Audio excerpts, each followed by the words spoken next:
When I go canoeing with my granddaughter on Lake Monona, it's hard not to reminisce about the excitement of the Great Transition. When I gaze over the lake and its shores, I can really see how far we've come since my youth. My name is Rosa. I live in Monona, and I was part of the youth movement that started the Great Transition. The lakes are good indicators of the shift that has happened over the past few decades. Their waters are cleaner because of all we've done to reduce runoff. But of course, there's still progress to be made. Pollution doesn't disappear overnight. The shorelines, especially, show off the change that has happened. Communities really came together to restore them. The shores help keep our communities resilient by preventing flooding and providing habitat for our wildlife neighbors. The lake shores are shared places, and we treat them as such.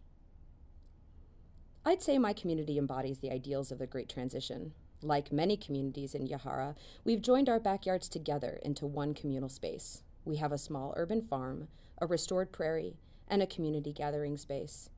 The connections we have to each other and to nature are important to us, and we try to preserve those connections in the ways we live. The Great Transition really picked up when my husband, Sebastian, and I were in our 20s, over 40 years ago now. We belonged to Badgers for Our Future, a youth leadership movement that was instrumental in the Great Transition here in Yahara. The movement was global, however. Our mission was to create a more just, resilient, and community-oriented world. We were working to solve a looming crisis. Climate change was causing disasters in many areas of the world, and the political will to do anything meaningful was lacking. Looking back, it is a wonder how my generation didn't lose hope. But so many of us were driven to make things better for the future, for our future. We believed that change was possible and that, together, we could make it happen. It wasn't easy, but change did happen over time. You can see the change just by looking across Yahara's landscape. Our cities and towns are livable and walkable communities with great public transportation and lots of green space. Renewable energy, especially solar, is abundant. Residential sprawl was curbed to preserve farmland and natural spaces, and in my lifetime, I've really seen the urban footprint shrink. Marks of the Great Transition are visible on the rural landscape too. The Yahara hinterland is painted with a mosaic of restored natural areas and sustainable farmland.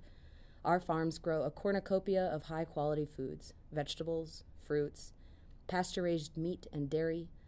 Consumer choices and supportive policies have helped farmers implement more conservation practices, which has lessened agriculture's impact on the land and lakes. But even though our communities and ecosystems are more resilient, life is certainly no utopia. Some conveniences from my youth, like cheap air travel, are gone, and there is still more work to be done. But I trust that the younger generations, like my granddaughters, will continue it.